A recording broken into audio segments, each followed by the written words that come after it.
पिछले कुछ हफ्तों से अगर मीडिया पे नजर डालें तो एक नाम, एक बाबा हर जगह छाए हुए हैं। यह हैं बागेश्वर बाबा, एक आध्यात्मिक गुरु जो आजकल विवादों का दूसरा नाम बन गए हैं। ये शब्द हैं धीरेंद्र शास्त्री के, जिन्हें लोग बागेश्वर बाबा के नाम से जानते हैं।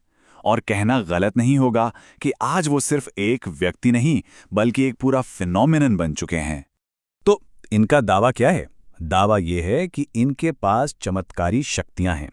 ये किसी के भी मन की बात पढ़ सकते हैं और कहते हैं कि हर समस्या का समाधान कर सकते हैं। लेकिन कहानी में ट्विस्ट तो आना ही था। एक वैज्ञानिक सोच वाले संगठन ने उन्हें खुली चुनौती दे डाली।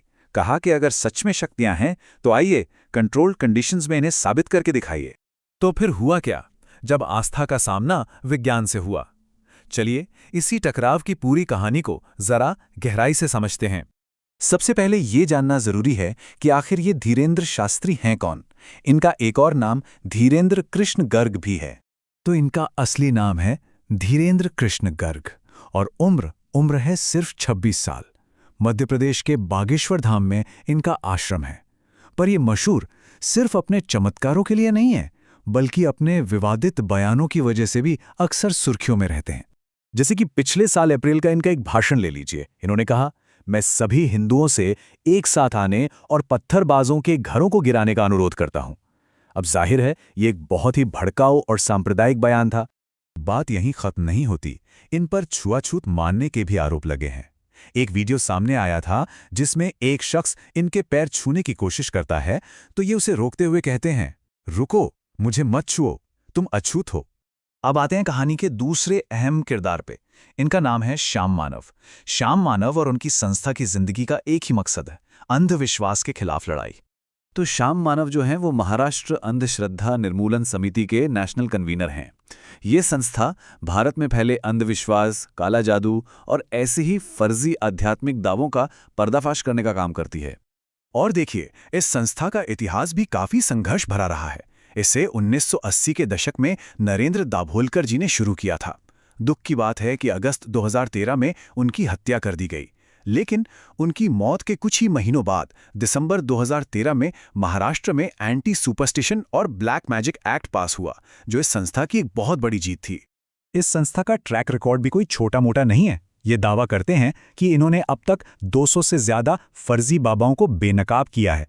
और इनमें सिर्फ देसी बाबा ही नहीं, विदेशी मिशनरी और मशहूर ह्यूमन कंप्यूटर शकुंतला देवी जैसे बड़े बड़े नाम भी शामिल हैं। तो चलिए अब सीधा चलते हैं नागपुर, जहां ये पूरा आमना सामना हुआ। यहीं पर वो चुनौती दी गई थी। तो श्याम मानव ने बागेश्वर बाबा के सामने दो बहुत सीधी सी चुनौतियां रखीं। पहली, एक कमरे में 10 अनजान लोग होंगे, उनका नाम, पिता का नाम, उम्र और फोन नंबर बताना है। और दूसरी, पास वाले कमरे में 10 चीजें छिपाई जाएंगी, बताना है कि वो क्या हैं। और शर्त यह थी कि दोनों ही टेस्ट में कम से कम 90% एक्यूरेसी होनी चाहिए। और इस चैलेंज को और भी सीरियस बनाने के लिए एक इनाम भी रखा गया।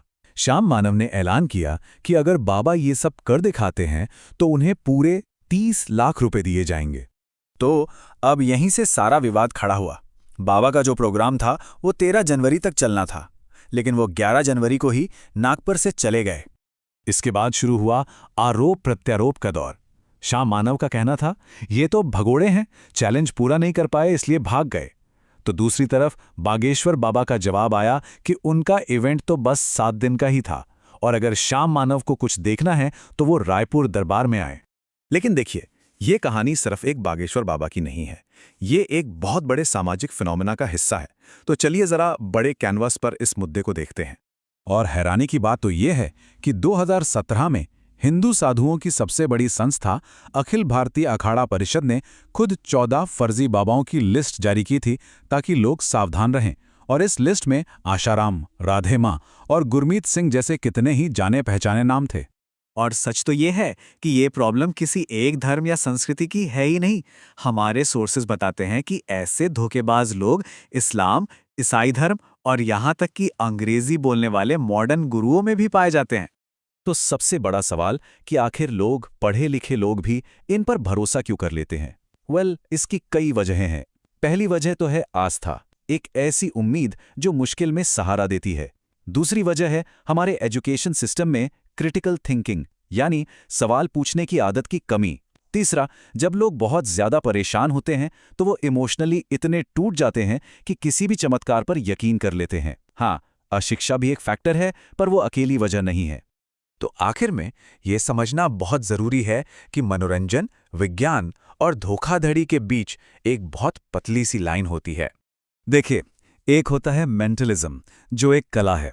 जेम्स रैंडी और सुहानी शाह जैसे आर्टिस्ट भी माइंड रीडिंग जैसी ट्रिक्स का इस्तेमाल करते हैं, लेकिन सिर्फ मनोरंजन के लिए।